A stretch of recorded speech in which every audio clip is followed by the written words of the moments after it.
দর্শকবিন্দু, নীলফামারী জেলা শহর থেকে সকলকে স্বাগত জানাচ্ছি। আমি নাহিদ। আজ আমরা ছুটে চলেছি নীলফামারী জেলায় অবস্থিত নটখানা নীলকুঠির দিকে। রিফাতের ক্যামেরায় নটখানা নীলকুঠির নির্মম ইতিহাস আজ আপনাদের সামনে তুলে ধরব। নটখানা নীলকুঠির নির্মম ইতিহাস জানতে না টেনে আমাদের ভিডিওটি সম্পূর্ণ দেখুন।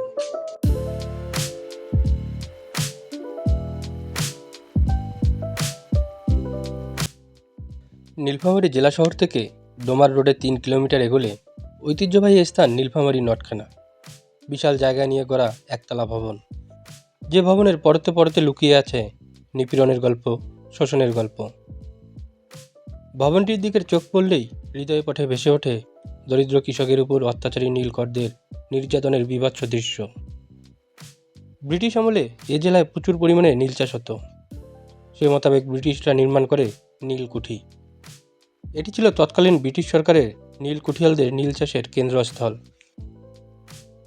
সপ্তাদশ শতাব্দীর শেষ ভাগে ও অষ্টাদশ শতাব্দীর প্রথমার্ধে তৎকালীন নীলফামারী শহরের প্রাণকেন্দ্রে অর্থাৎ সাকামাসা বন্দরকে কেন্দ্র করে নীল বাণিজ্যের বেসাতি গড়ে তুলেছিল ব্রিটিশ উপনিবেশকারীরা।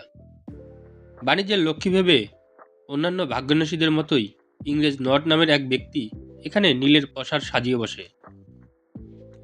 নীলফামারী ডোমা সড়কের যেখানে ড্যানিশ বাংলাদেশ ল্যাপরসি মিশন অবস্থিত, তার দক্ষিণ সীমানার প্রাচীর ঘেঁষে দাঁড়িয়ে থাকা এই স্থাপনাটি আজও মানব ইতিহাসের কলঙ্কিত সেই অধ্যায়ের সাক্ষী বহন করে চলেছে। এর নামেই মৌজা ও গ্রামের নাম হয়েছে নটখানা। ভিন্ন মতও আছে। বিদ্রোহী আর অবাধ্য নীল চাষিদের এখানে লটকিয়ে কঠিন অত্যাচার করা হতো বলে স্থানের নাম প্রথমে লটখানা ও পরে নটখানা হয়েছে।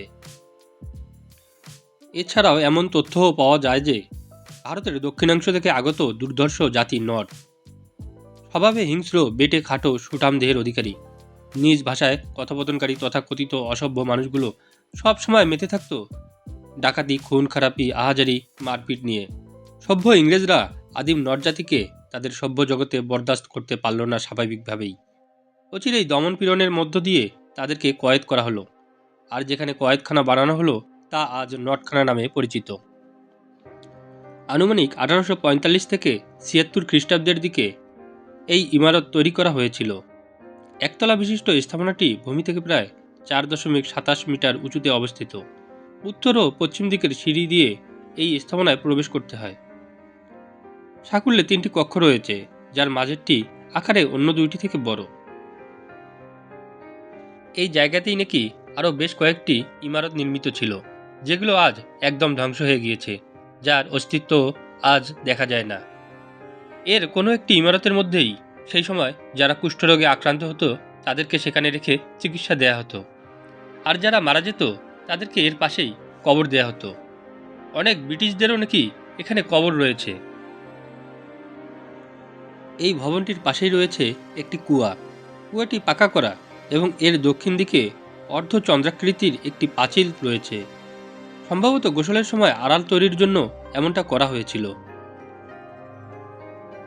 নীলকররা এই ইমারতটি কী কাজে ব্যবহার করত তা আজ আর জানার উপায় নেই, তবে স্বাধীনতার পর এটি রক্ষী বাহিনীর শিবির হিসেবে ব্যবহৃত হয়েছিল। স্থানীয়রা পরিত্যক্ত ইমারতটি পরিষ্কার পরিচ্ছন্ন করে একটি ক্লাব করার উদ্যোগ নিয়েছিল, কিন্তু পুলিশের অনুমতি না পাওয়ায় সে উদ্যোগ ব্যর্থ হয়েছে বলে জানালেন স্থানীয়রা। নীলফামারী জেলার সদর উপজেলার পলাশবাড়ি ইউনিয়নের নটখানা গ্রামে নটখানা নীলকুঠি অবস্থিত। স্থাপনার উত্তরে কুষ্ঠরোগের জন্য নির্মিত বাংলাদেশের একমাত্র প্রশিক্ষণ কেন্দ্র, আর দক্ষিণে সরকারি কুষ্ঠ ও যক্ষ্মা হাসপাতাল রয়েছে। ডেনমার্কের আর্থিক সহায়তায় এটি পরিচালিত হয়ে থাকে। বাংলাদেশে যে কয়টি কুষ্ঠ হাসপাতাল আছে সেগুলোর মধ্যে এটিই প্রথম কুষ্ঠ হাসপাতাল।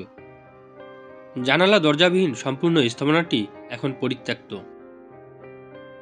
এখানে বেশ কিছু ইমারত ছিল বলে জানা যায়, সেসবের অস্তিত্ব এখন আর নেই। বড় বড় উঁচু উঁচু পুরনো আম কাঁঠালের গাছগাছালির মাঝে একটি কারাগারও ছিল। আসলে সেটা ছিল নির্যাতনশালা। যেসব বীর চাষিরা নীল চাষ করতে চাইতো না বা অগ্রাহ্য করত, তাদেরকে কারাগারে শিকল বেঁধে কয়েদ করা হতো। চাষিদের আত্মচিৎকারে ভারী হয়ে উঠত দিনের বাতাস আর রাতের অপার্থিব নির্জনতা।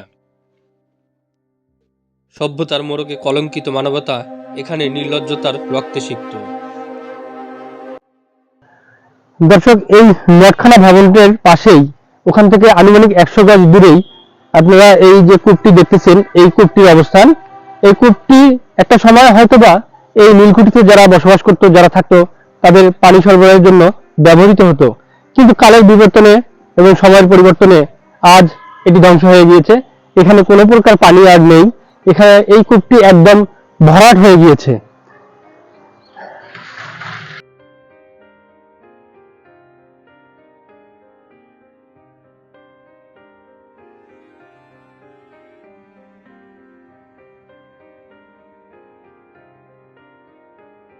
দর্শক, আজ বিদায় নিচ্ছি।